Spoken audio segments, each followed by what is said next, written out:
Welcome back to Role Player Adventures. We're doing Gulpax's Secret Mission 1, or Adventure 1 I should say, Festival of Heroes. And today the adventure begins. One thing I didn't quickly read to you was the little bit of a back history for our dwarf, and it was exonerated. It says, "You were wrongfully accused of a gruesome murder as a youth, but have since been pardoned.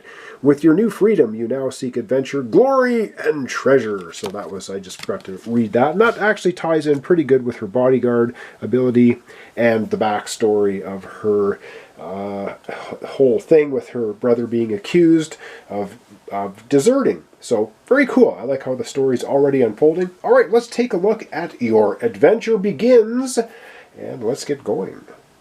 And yes, I'm only showing you the relevant bits of the book, so it doesn't spoil the rest of the other bits of the adventure. So it says, your adventure begins. You hear screams coming from the main boulevard, racing towards their cries of distress. You follow a bloody trail of corpses. Wow.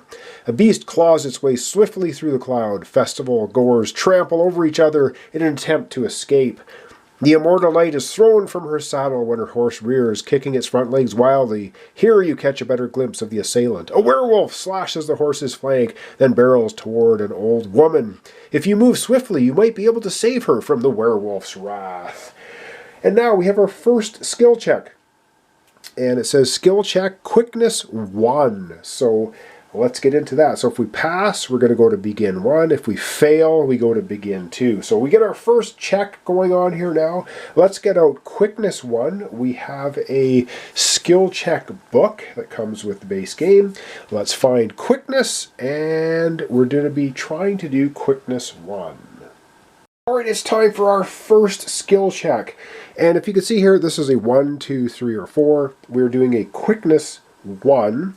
So it looks like we need a black 6, a purple 1, and a black or purple 4.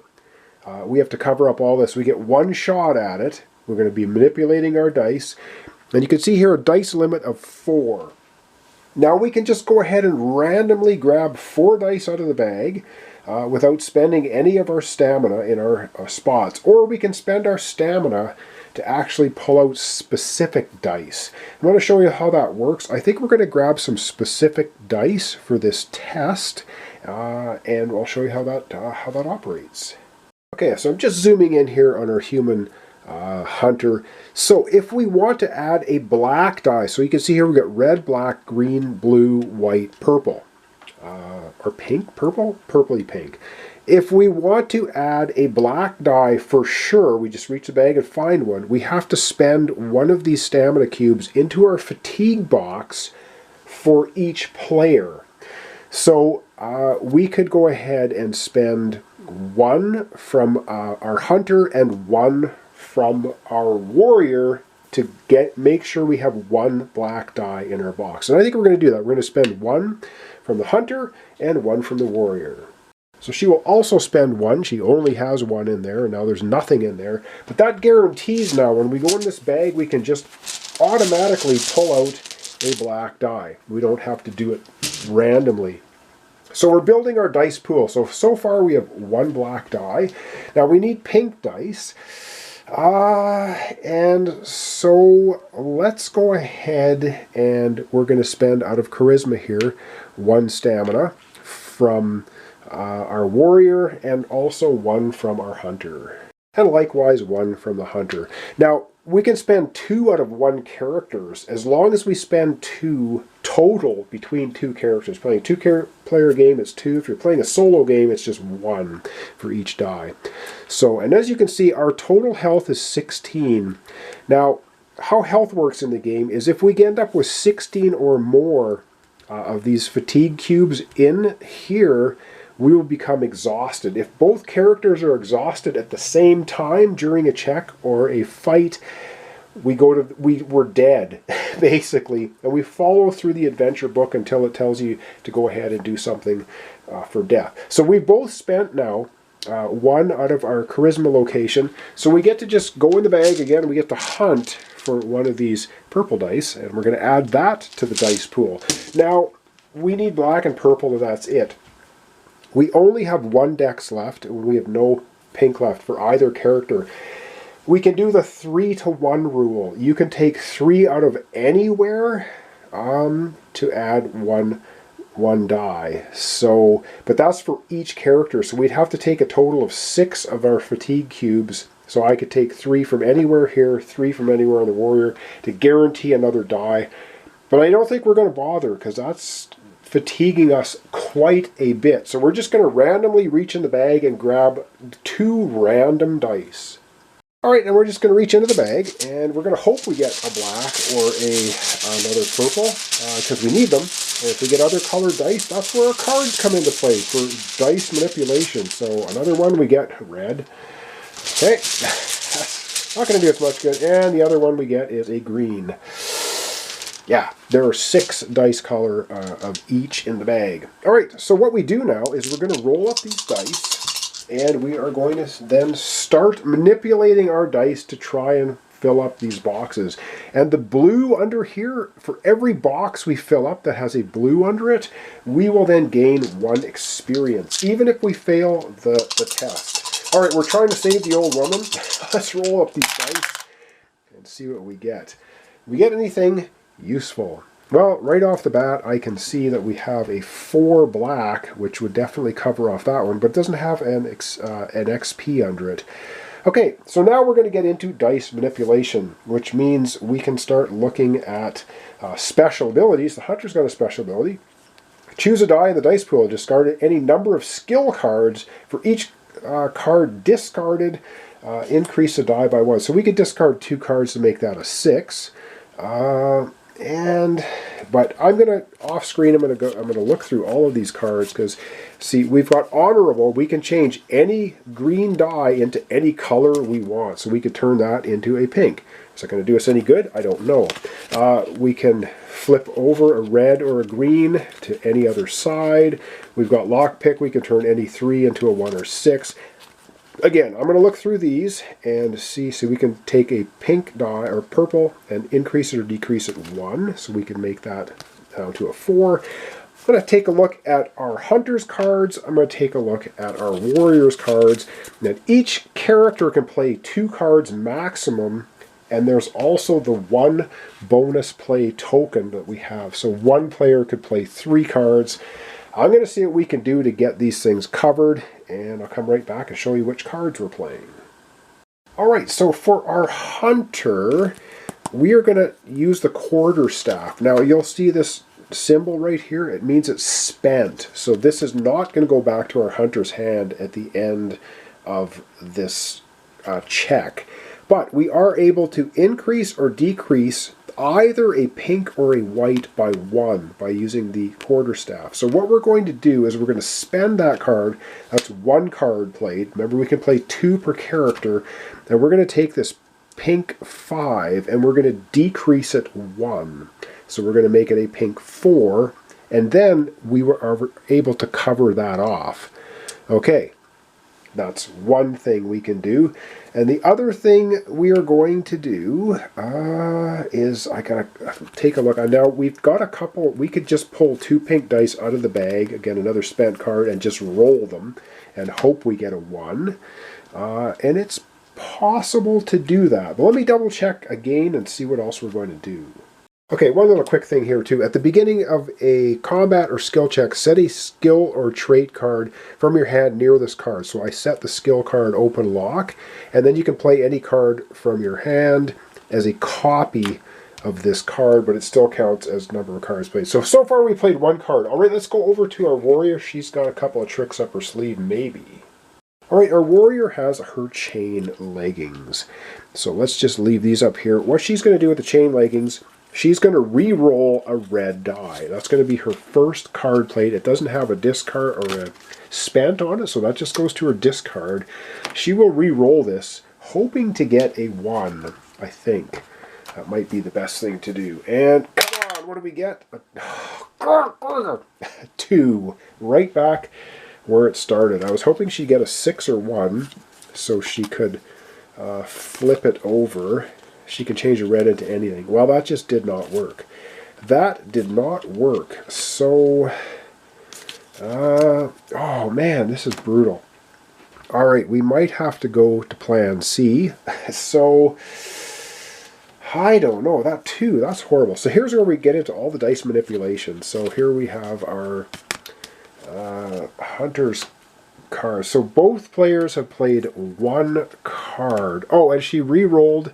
She gets to add one more stamina onto her bulwark card because she used her armor for re-rolling.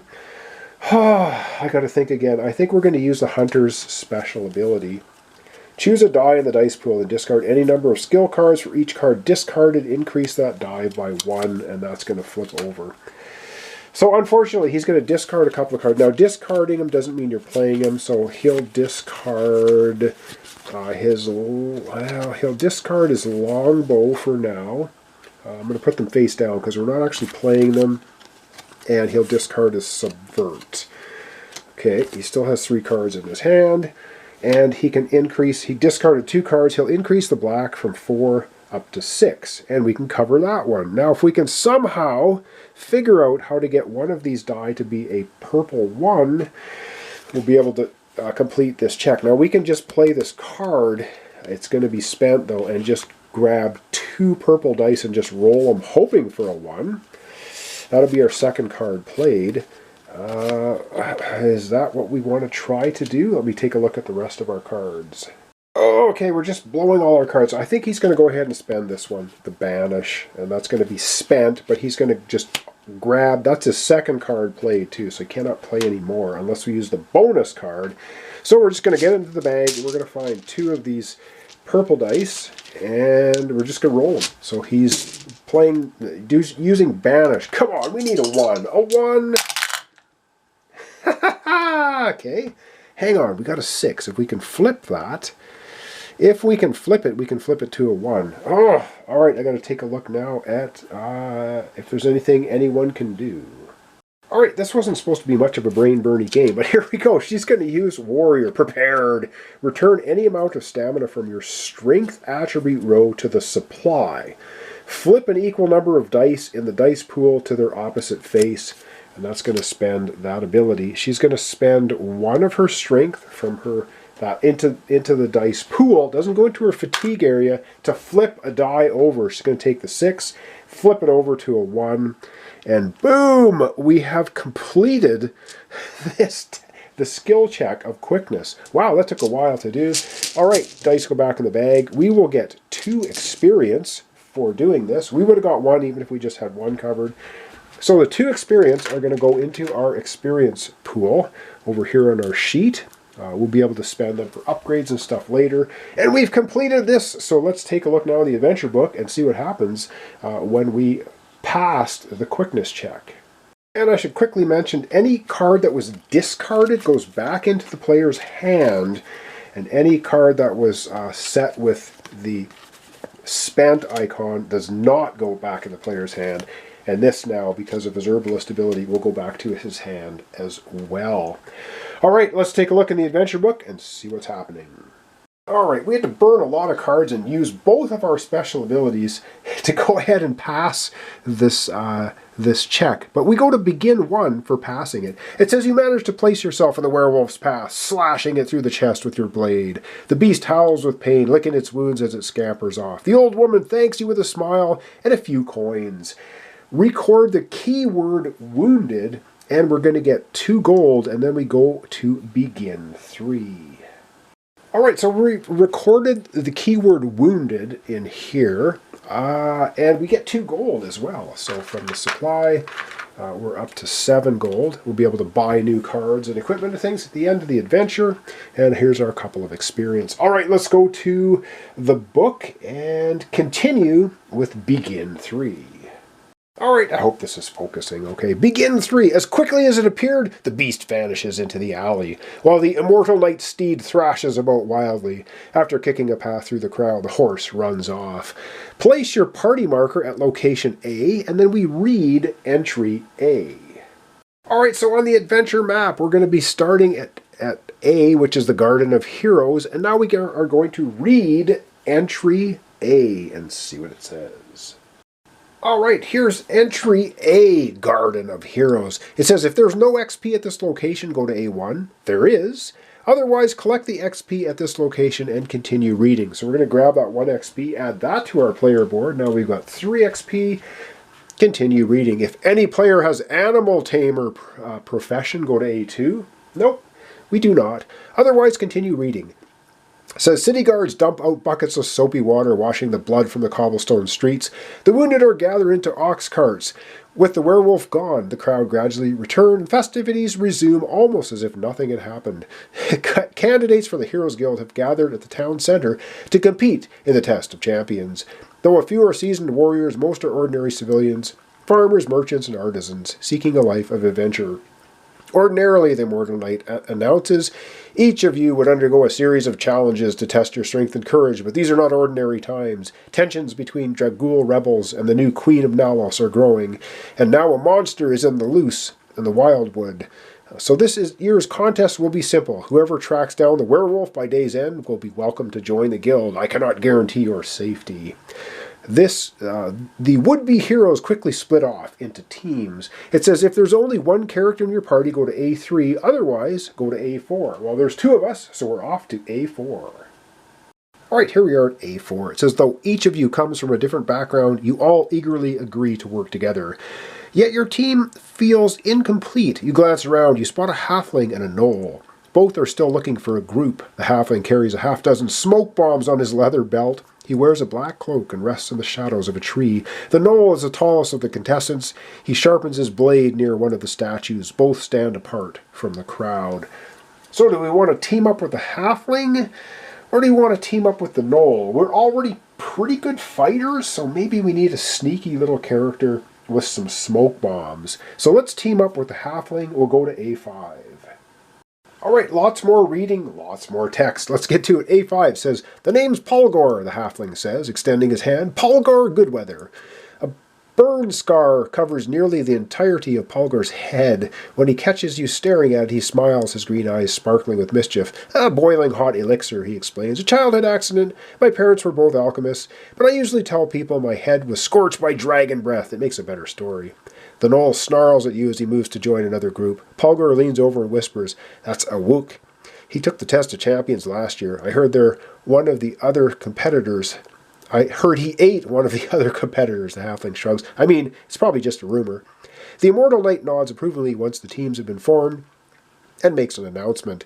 A number of witnesses to the werewolf attack have gathered at the festival. Each of you will be provided with a free ticket. Perhaps someone there knows where the creature went. If you prefer to interview the wounded, they'll be gathered at the house of Alarcus. The elvish nobles have set up an infirmary in their grand hall. So we're going to reveal Discovery Card 138. So let me get that out. All right, so Discovery Card 138 is the Festival of Heroes voucher. It's a ticket. And this little thing here means it costs 1 stamina to use it. And that's for each of our characters. So let's continue reading here. Reveal Rare Card 111 and place it face up next to the active space of the party journal. Alright, and here's Rare Card 111. It's Polgar himself with his burned head. During a skill check or each round of combat, each player may play 1 scroll card that does not count against the play limit. Cool! Alright, the only one with scroll cards, I believe, is our hunter, or human hunter, Aston. So that's pretty good. Continuing on. Record the keyword Polgar. It says if any player has the gambler profession, well, we don't, we can use an item. Now, do we want to use this right here at the Garden of Heroes? I don't think we want to use it here. I think we want to use it at the festival location. So we'll just hang on to it and then move to another location. So it basically says card type ally. During this campaign, allies will join your party. When a rare ally card is revealed, place it in the active space of your party journal. While face up, it is active for all combat and skills. All right, I think with getting Polgar joining our crew, we've got our ticket now that we can use. I'm sure we'll use it when we get over to the festival location. I think we're going to leave it off there for today. All right, well, that's going to wrap up our playthrough for today. So we got Paul Gore with us now, and we have our ticket. We've got 7 gold, 3 experience, and we are currently here at the Garden of Heroes. Now, we can move to another location tomorrow. We can either move down here to the House of Alarcus. We have to have an encounter, though, or we can move up here to the festival, having another interrupted encounter, depending which way we go. So thanks so much for watching along. Thanks for your comments, descriptions, like. This is Role Player Adventures. We're doing Gulpax's Secret. We're doing Adventure 1, Festival of Heroes, and we'll continue the story tomorrow. Thanks so much, and hope to see you then.